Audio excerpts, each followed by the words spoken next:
اور آئندہ سالوں میں حضرت کو آنے کی صحت و عافیت کے ساتھ آج حضرت کو آنے کی توفیق عطا فرمائے. اس گزارش کے ساتھ، اس التجا کے ساتھ، اس گزارش کے ساتھ حضرت کو جو ہے چند کلمات سے ہمیں منور کرنے کا گزارش کر کے میں اپنی جو ہے میں اپنی بات ختم کر رہا ہوں. اعوذ باللہ من الشیطان الرجیم. بسم اللہ الرحمن الرحیم. الحمد للہ رب العالمین والصلاة والسلام علی سید المرسلین وعلى آلہ وازواجہ واصحابہ اجمعین. اما بعد فقد قال اللہ تعالی فی کتاب الحکیم وَإِن تَعُدُّوا نِعْمَةَ اللَّهِ لَا تُحْصُوهَا. رب اشرح لي صدري ويسر لي أمري واحلل عقدة من لساني يفقهوا قولي. صدق اللہ العظیم. اصحاب علم و فضل، حضرات علماء کرام اور دور دراز سے تشریف لائے مشاہرین امت، طلباء عزیز اور معزز حاضرین، السلام علیکم ورحمۃ اللہ وبرکاتہ.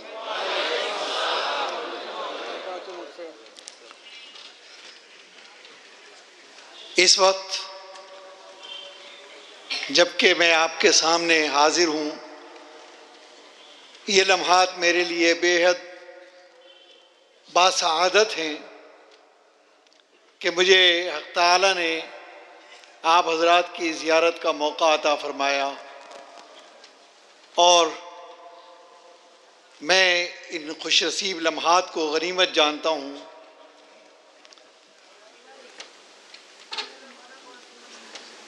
نبی کریم علیہ الصلاۃ والسلام نے فرمایا کہ من لم یشکر الناس لم یشکر اللہ. جس نے بندوں کا شکر ادا نہیں کیا اس نے اللہ کے شکر کا بھی حق ادا نہیں کیا. اس تناظر میں میں دل کی گہرائیوں سے برادر محترم جناب حضرت مولانا منہاج الدین صاحب دامت برکاتہم اور جنرل سیکریٹری امام سماج بنگلہ دیش اور اس تنظیم کے فعال اراکین، ائمہ حضرات اور تمام شرکائے کار کا دل کی گہرائیوں سے شکر ادا کرتا ہوں کہ جن کی محنتوں سے، جن کی جہود سے، جن کی کاوش سے، جن کے اخلاص سے، جن کے ایثار سے اللہ نے یہاں حاضری کا شرف سے سرفراز فرمایا. اللہ تعالی ہم سب کے مل بیٹھنے کو قبول فرمائے اور اس عظیم الشان اجلاس کو مقصدی نقطہ نظر سے، ارتقائی نقطہ نظر سے، ترقی کے نقطہ نظر سے اللہ تعالیٰ اس کو کامیاب فرمائے اور بارآور فرمائے اور ان کے اہداف کو پورا فرمائے. مجھے حکم دیا گیا کہ میں کچھ عرض کرنا ہے. ایک طالب علم کی حیثیت سے ظاہر ہے ان حضرات علماء کرام کی موجودگی میں ان کے ارتفاع علم اور بلندی علم کے سامنے مجھ جیسا طالب علم کیا کہہ سکتا ہے، لیکن انہی بزرگوں کا حکم ہے تو الامر فوق الادب. اس کے تناظر میں چند باتیں، ابھی جو آیت کریمہ میں نے آپ کے سامنے تلاوت کی وہ عرض کروں گا. ذات حق جل مجدہ نے کلام اللہ میں ہے کہ وَإِن تَعُدُّوا نِعْمَةَ اللَّهِ لَا تُحْصُوهَا. اللہ تعالیٰ نے اس کائنات میں بے حد و حساب نعمتیں نازل فرمائی. نہ صرف نازل فرمائی بلکہ کوئی لمحہ، کوئی لحظہ، کوئی پل ایسا نہیں ہے کہ جب اللہ کی رحمتوں کا نزول نہ ہو رہا ہو. ایک تسلسل ہے. اور اس جگہ پر کلام اللہ نے بہت چیلنج کے انداز میں وَإِن تَعُدُّوا نِعْمَةَ اللَّهِ لَا تُحْصُوهَا کہ اگر تم کوشش کرو تمہاری عمریں گزر جائیں گی، گنتی ختم ہو جائے گی، تمہاری عقل جواب دے جائے گی، لیکن اللہ کی نعمتوں کو شمار نہیں کر سکتے. عام طور پر ہمارے ذہنوں کے اندر جو تصور